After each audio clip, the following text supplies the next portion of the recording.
Welcome to the Property Couch, where each week you get to listen to two of Australia's leading experts. Bryce Holdaway, co-host of Location Australia on Foxtel's Lifestyle Channel and Escape from the City on the ABC. And Ben Kingsley, Chair of Property Investors Council of Australia and the founder of the 2018 Property Investment Advisory Firm of the Year. All right, folks, you're on the Property Couch where each week Ben and I bring you the insider's guide to property finance and money management. Hello, Ben. G'day, mate. How are you? Mate, I'm excited. We have got a very, very special guest today. We do. Turia Pitt, who is one of Australia's most admired and widely recognised people. At 24, Turia was an ex-model, fitness junkie and successful mining engineer whose life was turned upside down when she became trapped in a grass fire while competing in a 100-kilometre ultramarathon. She was choppered out of the remote desert, barely alive, with full thickness burns to 65% of her body. Renowned for her pure grit, indomitable spirit and passion for humanitarian work, Turia has gone on to thrive in the ultimate story of triumph over adversity. Mate, to say I'm excited to get Turia on the podcast is an understatement. Welcome to the Property Couch, Turia. Thank you, guys. Thanks so much for having me. It's a pleasure. Hey, listen, you lost seven figures. You lost seven fingers. Fingers.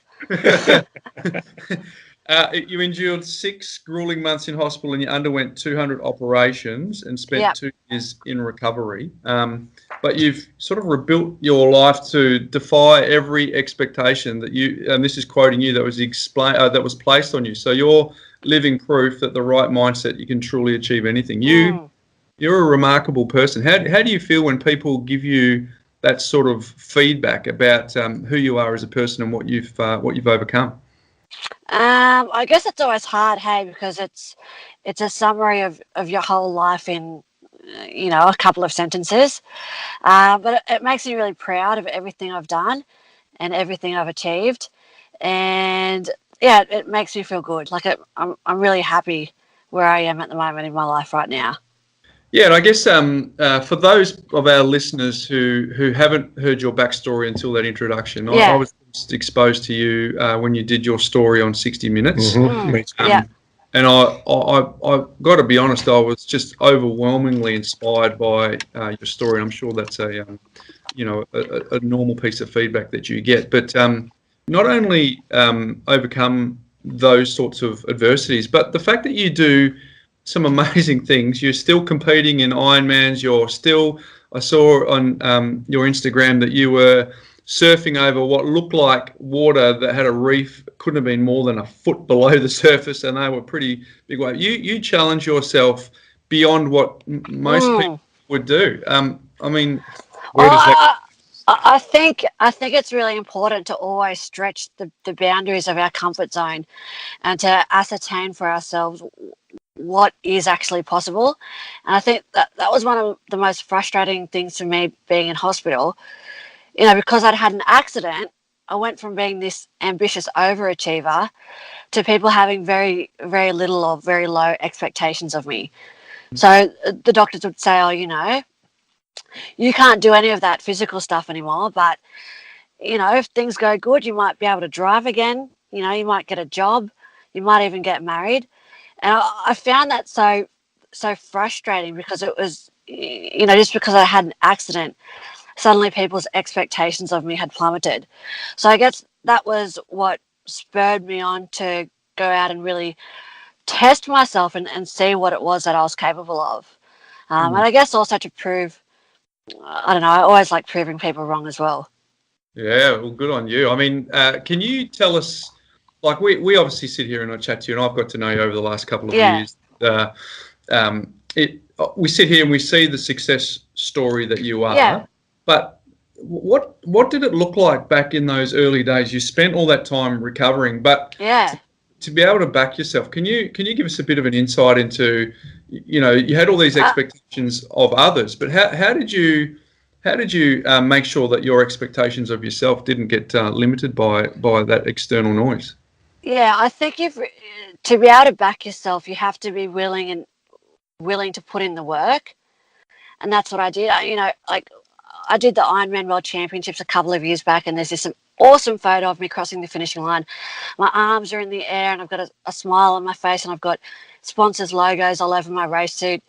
And when you look at that photo, it looks amazing, but I think that's only one side of the coin. It doesn't show the mornings where I'd get up at 3 a.m. to ride my bike that I dragged with me on a speaking tour. And it doesn't show all of those hard times along the way and all that effort that went into it.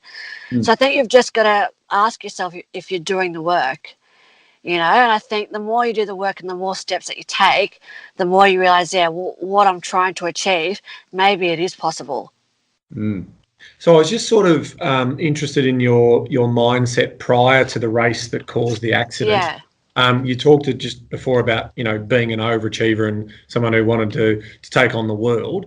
Where do you think that come from? Like, was it nurture or nature? Is it just ingrained in you? Or, tell us about your story pre-accident and what influences and who were the people that were guiding you to have the level of confidence to take on the world, or is that just something that you innately built in yourself? I think it's a little bit of both.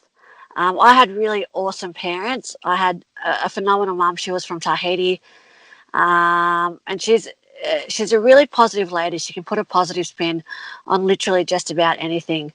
We had to sell our house because we couldn't meet the mortgage repayments. And she said to all 4 of us kids, she was like, "Oh, well, that house was too big for us anyway. Like, we'll be more comfortable in a littler house." And my dad was a bit of a hard ass. Growing up, he had 2 rules. Rule number 1, no whinging. Rule number 2, no bloody whinging. And and I remember once we missed the bus to school. We knew Dad would be so furious if he found out, so we decided to just wag school for the day. But like parents do, Dad found out. He was so furious. He dug a trench in the backyard. We had to run from our house 10 minutes down to the beach, grab a handful of sand, run 10 minutes back home, place it in the trench, and we weren't allowed to finish until that trench was full. So his style of parenting, it was pretty intense. Yeah. But I guess now as an adult, I'm grateful for how I was brought up, because it taught me that I can be pushed and I can be pushed outside of my comfort zone as well. So I'm really grateful to my parents. I would say that I had an idyllic childhood.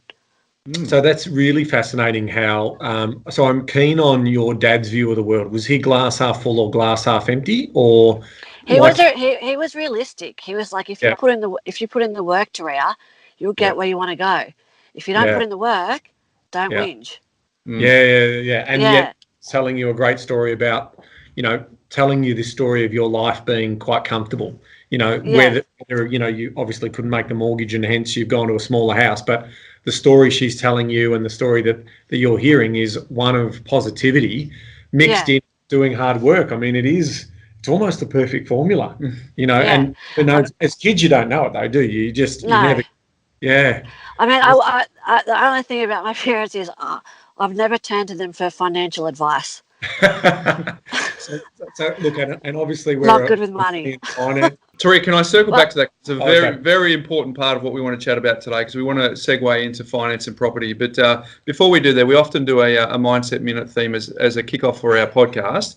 And I trawled through your Instagram account, and I noticed there was 2 memes that you put up that I thought were really powerful. One was a photo of you, obviously in a scenario, I don't know how long after your accident, but you're in hospital, and it said, "The only time you should look back is to see how far you've come."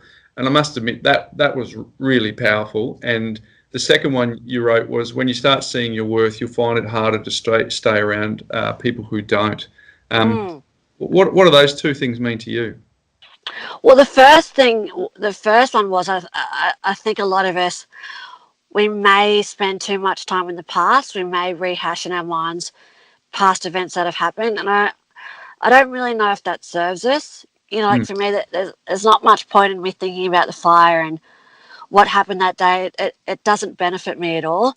So why should I spend a lot of time there? And I think if you are going to look back and reflect on where you were and think, wow, isn't that amazing? Like, how far have I come, and how proud of myself am I? Yeah. So that was the first one. And what was when you? The Sorry, on that, Jordan Peterson wrote a book, 12 Rules for Life, and he goes, don't compare yourself to others, just compare yourself to how you were yesterday. So it's kind of an extension of what you just said there, which I think is powerful. The second one you said is when you start seeing your worth, you'll find it harder to stay around people who don't.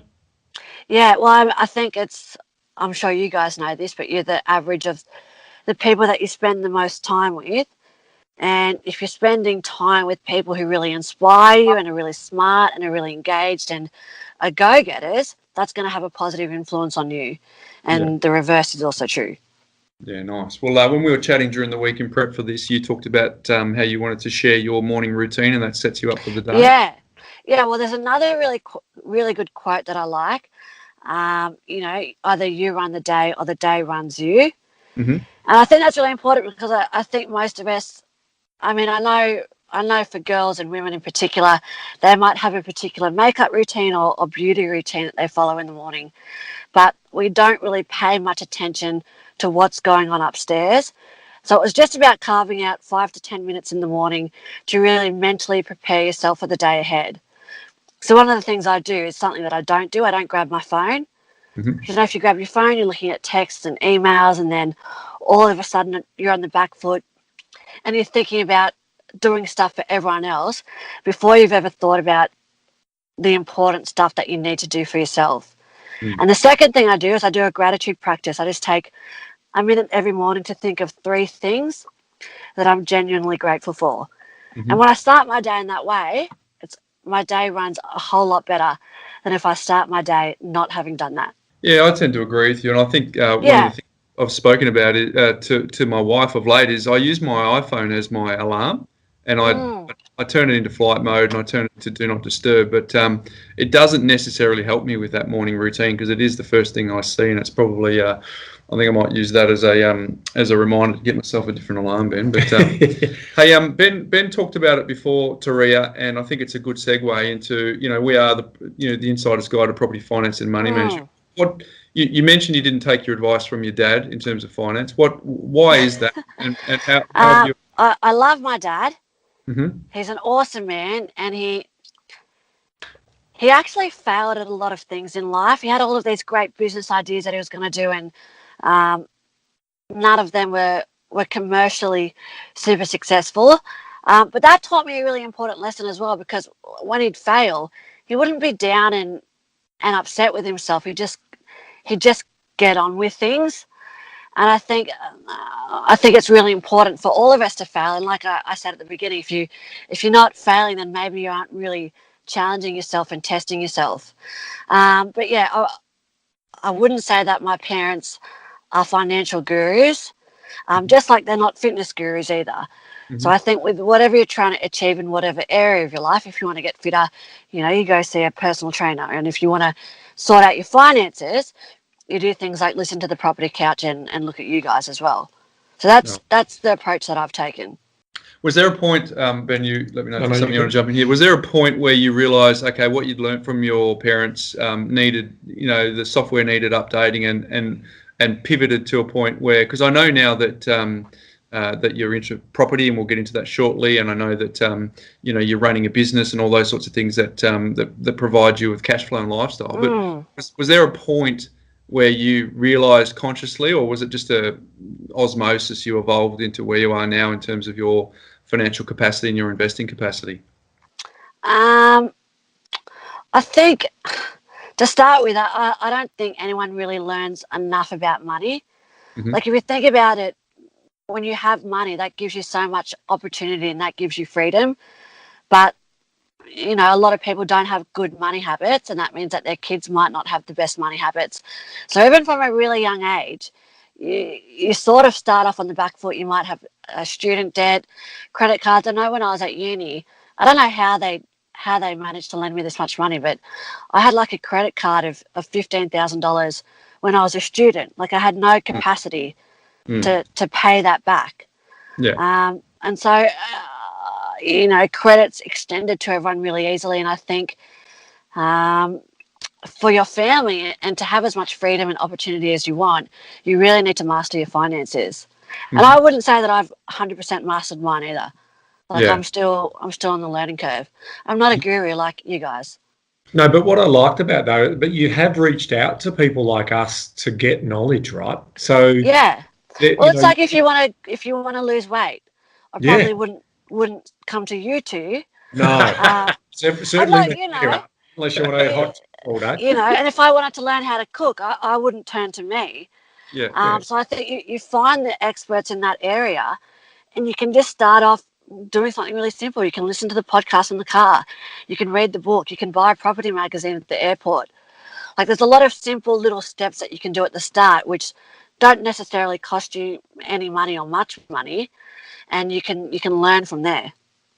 I think there is a correlation between people who initiate their own education inquiry as opposed, especially in the space, as opposed to someone who gets randomly called at home and gets spooked to and doesn't do any other investigations and just follows that one path of that advisor when they haven't done any research. I think what I love about what you guys have done has been able to sort of connect with us, have conversations with us, buy those magazines, and educate yourself first. So there's at least a two-way accountability pathway there, as opposed to just listening to someone who's like, you proactively spruik to me. I don't know who you are, but what you're telling me sounds reasonable. And that's why they're good, most of those spruikers, right? Because 80% of what they say is pretty good. Mm-hmm. It's the 20% that gets you financially the critical ruined. 20%. And it's the critical 20, right? Yeah. Well, as well, most people these days are time poor. Yeah. So, when you think about your finances, it's never like a pressing need. You don't have to get it done by this afternoon or by the end of the week. It's something you go, I'll think about that in a month's time or in 6 months' time or whenever. And I think if you move away from that overwhelming gap and just say, look, I'm just going to start now. I'm just going to do a couple of small steps. I'm going to listen to this podcast every morning on the way to work. And once a month, I'm going to buy this magazine, and then I'll see how I feel in 2 months. So I think it's taking the focus of taking a really large step and just focusing on taking the tiny baby steps that you can take. Great. Nice. So prior to the accident, what was your career looking like? What were the things that you... Well, I was a mining engineer. And I really loved that. The accident happened, and it was always my intention to go back to work as a mining engineer because I really loved it. Yep. But I don't know if you remember when my accident happened in 2011, and then in 2012, the mining industry started to downturn. Yeah. So then I got made redundant. Oh. So then I was like, man, I'm 24. I live with my parents-in-law. I'm on Centrelink. I no longer have a job. I'm a loser. That's the kind of stuff I was saying to myself. My boyfriend's my full-time carer. He doesn't work either. Yeah. How are we going to dig ourselves out of this hole? Yeah. And I think redundancy is something that a lot of people can relate to, especially as economic instability increases. So that's when I decided, you know what, I'm going to try something new. I'm going to try being a motivational speaker. Yeah. So I started doing that, and I was challenged by it, and I enjoyed it. And so I kept doing it. And, the more you do something, the better you get at it as well. Yeah. So, yeah. Take us to one of those audiences, Turia. I'm sitting as a group of 200, 400, 600, whoever's in the audience. What's the takeaway message that you want them after they've listened to you for 20, 40, 60 minutes as a result of your story? Yeah. Consistency. Be consistent. Do the work and do the work consistently. Because anyone can go to the gym once. Mm-hmm. But it's like, can you go every day? Can you make it a priority every morning? And like with finances, anyone can do a budget. Can they stick to that budget? Can they reconcile their spendings with that budget? Do they look at it every single day? I'm just trying to get people to move away from always having to be externally motivated to just focusing on being consistent. It's a brilliant thing, because what you're telling people is, and certainly from us, because we think budgets are a waste of time, right? Because people don't consistently follow them, right? We talk about consistency moving to habits, and once it becomes a habit, it's automatic, and that's where you get that transformation. Yeah, you don't have to think about it. Yeah. Yeah. Yeah, no, I think it's a brilliant. I didn't know that you guys didn't believe in budgets. Well, budgets alone, right? So Yeah. people think budgets alone, but we think, well, unless you support that with a system that works in autopilot, that sort of life hacks your own inadequacies around money management, which is basically our second book. Without that, a budget is just something that makes you feel good at the beginning of the month. You put it in the bottom drawer, and at the end of the month, you go, wow, I didn't get anywhere near the savings I thought I would, but I'm $20 in front, so that's all right, move on next month. So alone, it doesn't serve anyone. Yeah, it's that inconsistency of spending that happens. So it's pretty easy to run regular spending, but when you get to irregular and ad hoc spending, that's what you didn't, even though you had it in the budget, you weren't really planning for it, and then it hits, and then all of a sudden your money management's all over the shop. So that's the message around that. And I think even with the internet, like that is making it so easy for everyone to spend money. Yeah, Skype wasn't serving us there. It was ironic, as you said, the internet. But if you have plastic, you can take away the pain that used to be associated with handing over cash. Now it's just plastic. Yeah. Later date. And so what do you advocate? Do you advocate paying in cash? No. It's bringing your grandparents' flower jar system into the 21st century, right? So operate the silos that they used to, but still use it in a digital economy, and then putting a system in place. So, which reminds me, Turia, I've got to send you a book. Make money simple again, so I can keep you up to speed. But hey, quickly, just on if we pivot to your property story, clearly you and I met a couple of years ago. What part does property play in your future? Clearly, I know part of it, but for the benefit of the listeners, what's the mission there, and what's the vision, and how does property fit into that? I think we've just got that idea that I want to say prudent, but I don't at the same time because it's not the most exciting word. And I want to say vigilant, but not that either. If we're more conscious, right? Conscious. If we're more conscious about how we're spending our money, and we're putting money into property, which is going to set us up financially, I think can only be a good thing. You just told us that, you were living, you were unemployed at the time, you were made redundant, and, you're living at your now husband's, parents' property. You can understand that with bricks and mortar initially brings security, and then over time can bring wealth. Yeah, for sure.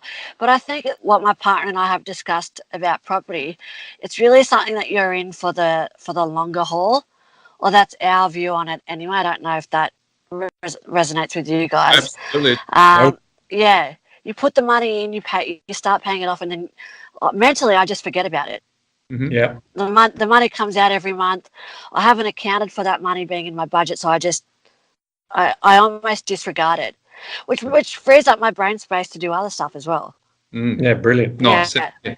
So Michael, your partner, he obviously has ambition around turning apples into apple pie. He likes property. You both like property development. How's that gone in terms of your experience to date?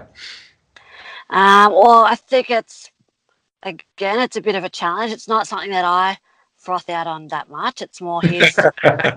Yeah, he loves it. I guess I don't know, it's just exciting what you can do when you have a block of land and you build houses on it, and then you can sell them, and then you can make money. I think that's pretty cool. And how, my husband, he's not a builder and not a tradesman. He labours up on the job site. Yeah. But I think that's pretty cool because you can, I don't know, with property you can actually see what you're building. It's tangible. Yeah. And I think that's the exciting part. So do you see that as part of your ongoing future as you develop your business and create more income, you put into property, or are you balanced and you like to put in other asset classes as well? What does the bigger picture look like for you in terms of where you park your money in assets? I think it will mainly be in property, to be honest. Mm-hmm. And that's not a completely well-informed statement. Like, I don't know that much about the share market, and I don't know that much about other asset classes. I guess maybe I feel more comfortable with property because you can see it. Mm-hmm. Mm-hmm. I don't know if that's an educated statement either. Oh, it's a common statement, and in a lot of senses, it's a common statement because when you can see it, you can comprehend it a little bit better, and you see property prices go up over time. They also go down through periods of time as well. Yeah. So but not if you're in it for the longer game. Correct. Yeah. I mean, historically speaking, it's gone up, right? It's an appreciating asset. With the work that you and Michael have done, has there been any mistakes or lessons that you'd like to share with listeners? Yeah, heaps of mistakes. Are you talking about? Can I talk about my partner's mistakes or? Yeah, if they're property related, sure. Yeah. And if Michael gets on well, I think everyone makes mistakes. Yeah, like we're all human and we're all going to mess up at times. And I think just having that mindset that one mistake doesn't mean the whole project is a screw up, or one missed mortgage payment doesn't mean that you're financially hopeless. It's just reminding yourself that we all make mistakes and we all don't do things perfectly. We don't do things properly, but that doesn't mean that over the long term we aren't growing as well. Yeah. We're all human. I mean, humans are inherently. Look, I'm sure you two would make a lot of mistakes. I'm sure. Yes. Oh, yes. Totally. 100%. Just ask our wives. Hey.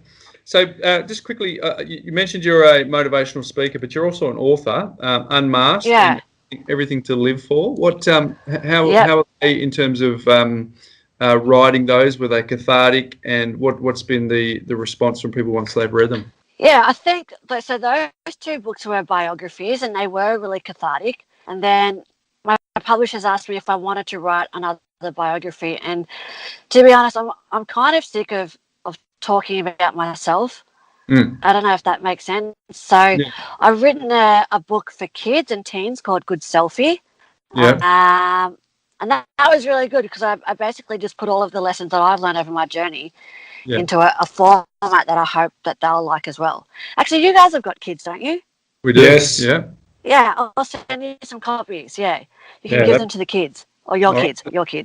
That'd be terrific. Absolutely. Yeah. I mean, you just touched on it there. You get sick of people talking about you, but your story is always going to be, even for us, we talked about your backstory at the beginning. How do you reconcile that for the rest of your life, people are going to have an interest in what you've done? How do you find peace at not getting too bored with that inquiry, but also honouring the fact that you just want to move on? Well, I think in part I dictate the narrative.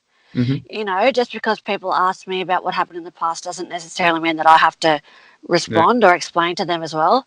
And I think the more other stuff I can do, like doing Ironman events, like doing the coast to coast, like writing these books, that gives me more other stuff to talk about as well.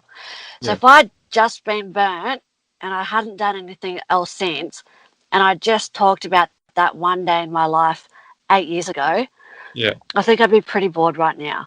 But because I've moved on and managed to do all of these other stuff, and I've got online programs and I've written books and I've got a really large social account, there are all other bits of content and other things that I can talk about as well.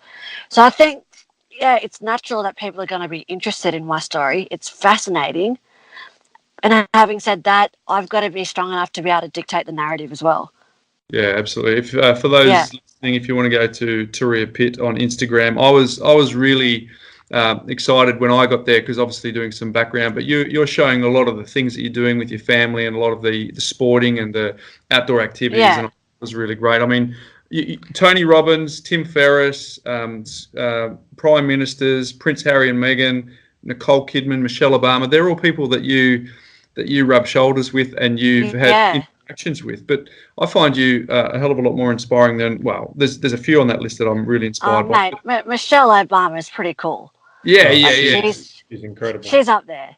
How do you what's my question? How do you put that into perspective that you get to meet some really amazing, inspirational people like that? And what do you take away from that so that you can implement it in your life? Because you're clearly not a fangirl where you're just trying to be around these people. In fact, you haven't seen me, mate. But I saw you looking at Nicole Kidman at the Australian Open. But but in terms of these people being inspired by you, so how do you reconcile that sort of the fact that you get to meet a lot of people like that? I don't know. I never think of them as people like that. I just think they're normal humans. Yeah. Like they have fights with their spouses. They have days where they feel like crap. Their kids give them, I think everyone's human. And so I guess maybe that's how I relate to them, because I don't feel that there's anything inherently special about those people. I think they're inspiring for sure, and I think they're really unique and they've got great stories, but I don't think they're any special than anyone else. Yeah, and I don't think I'm any more special than anyone else either. Yeah, I know. I mean, look, there's no doubt that that's very humble of your approach, but what other people will see in that is that you see abundance. And I love that about you, in terms of the fact just then you're sort of saying there's nothing special about me, but you tell your story, right?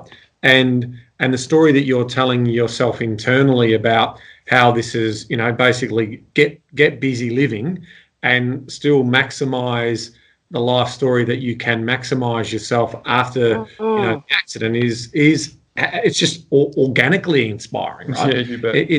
There's nothing, you can't avoid that, and I think that's probably what you see in these other people. You're not overwhelmed by them, but everyone can get some massive takeaways from Michelle Obama. Everyone can get some massive takeaways from a Tim Ferriss. Everyone can get some massive takeaways from a Tony Robbins, but also everyone can get some massive takeaways from you, and you're sharing that, and hopefully that's inspiring them to get off their bums and have a go. Well, I guess circling back to the start of the conversation, like how we were talking about, if you want to get good at something, you seek out the experts in that area, which is what I did with you guys. So I think with Michelle Obama and Nicole Kidman and all of those people, there's always something that you can learn from them, but there's always something that they can learn from you as well. Brilliant. Well said. No, I agree. I mean, you and I have been chatting for the last couple of years, but when I was going through to research you, I must admit I got re-inspired by what it is that you're doing, and part of that is the School of Champions. I mean, you're mentoring over 6,000 people so far with your online programs. What does that play? What sort of role does that play in your life, and how is that helping people? Yeah, well, I'm really excited about doing the School of Champions. Like I said earlier in this conversation, most of my time used to be dominated by giving speeches, and then I actually got a little bit bored of just doing that. And I thought I really want to challenge myself and extend myself in other areas. So these days, I reckon it's about a third writing, a third doing online courses and programs like School of Champions, and the last third speaking. Yeah. Nice. So tell us about the School of Champions. What is it? It's an It's an online goal setting course. Wow. So, and I know as soon as you say to people, set a goal, they think, oh man, it's not a very exciting or inspiring word, setting a goal. So I talk a lot about that in the school, and how, our language affects how we feel about things and how we respond to things. And basically I just give them my 7 steps to setting any goal and achieving any goal that you want as well. So it's pretty cool. And the awesome thing about setting a really massive goal for yourself, it actually gives you a lot back in return.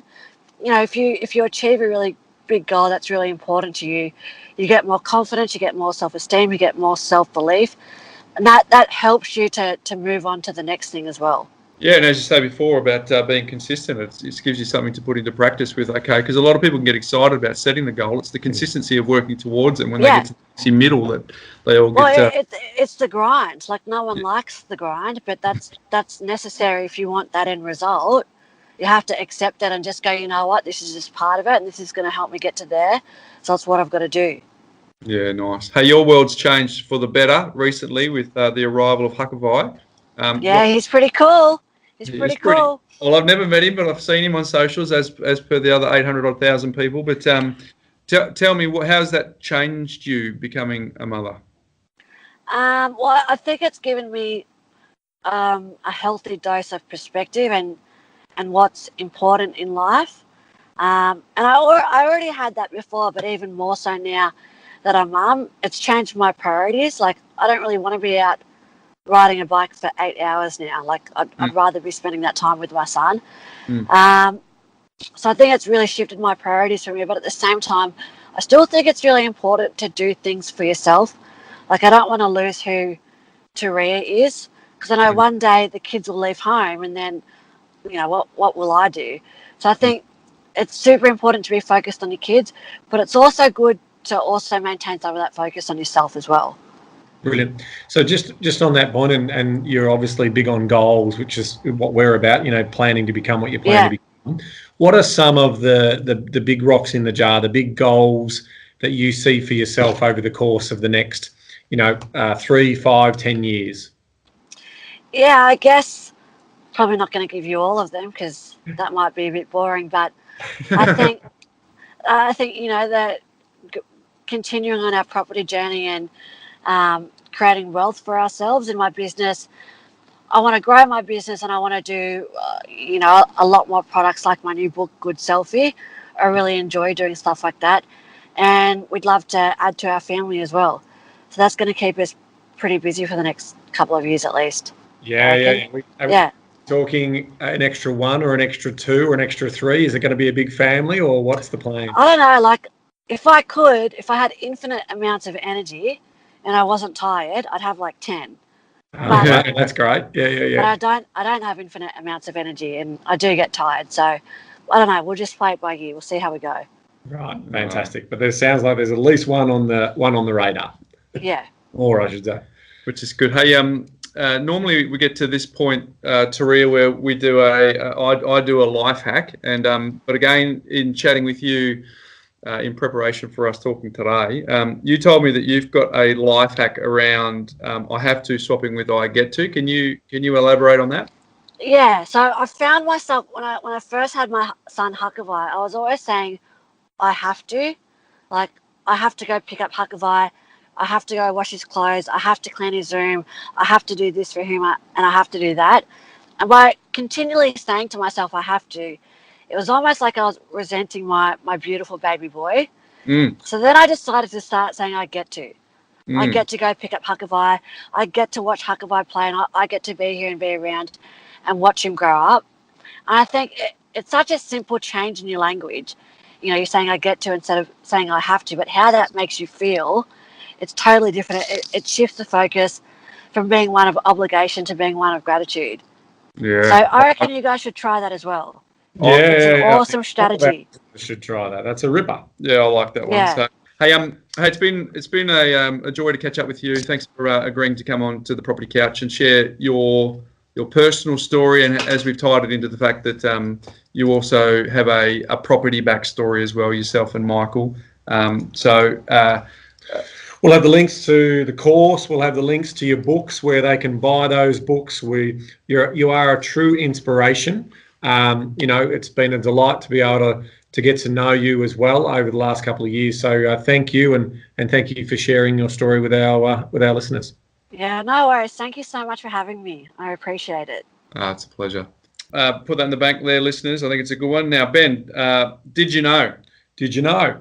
So I'm back in my Factfulness book by Dr. Hans Rosling and Oslin Rosling and Anna Rosling Ronlund. Oh, my. So I'm back. I just love this book. I love this book. So I'm going to give you 3 bad things that have been decreasing. Okay. Right? So first one is Collingwood premierships. They've been plateauing. Probably not decreasing. We've had a couple. How many have you had, Freya? No, let's move on. Oil spills. In 1979, there were 636 reported oil spills of 1,000 tonnes of oil from tanker ships. Gosh. So that is crazy, right? That's a lot. In 2016, there were only 6 cases where we had that level of oil spill. So we're getting better at shipbuilding and driving those ships. Child labour. Not really good in terms of this one is the share of children aged 5 to 14 who work full-time under bad conditions. In 1950, 28% of all children aged between 5 and 15 work full-time in bad conditions. In 2012, that figure got down to 10%. Let's hope the stats have seen that trend go almost down to Correct. 0. That's absolutely. And let's talk about hunger. Okay. Now, this is the share of people undernourished. In 1970, 28% of the world's population was undernourished. In 2015, that was reported to be down to 11%. Ben. Now, I'm finished. Still going. Some good news on the positive side of things. So girls in school. So share of girls in primary school age enrolments in 1970 was 65% of all girls in primary school age. That's now up to 90% of the world's female population is getting to school, and that is enormous. That's awesome. Okay, in terms of harvests, so cereal yields. In 1961, we used to yield, in terms of 1,000 kilograms per hectare, our yields were 1.4%. Not bad. Now they're over 4% from 2014, and those yields are improving as we talk. So that's also good. And my favourite one of all, I'll bring it home. I've got so many more great things in here, but I'll bring it home with this one: democracy. So the share of humanity living in a democracy. Okay, and a democracy is an open lifestyle, open environment. In 1816, 1% of the world's population was living in a democracy. They work. They increase living standards, quality of life. In 2015, 56% of the world's countries were operated under democracy. We need to see more of it.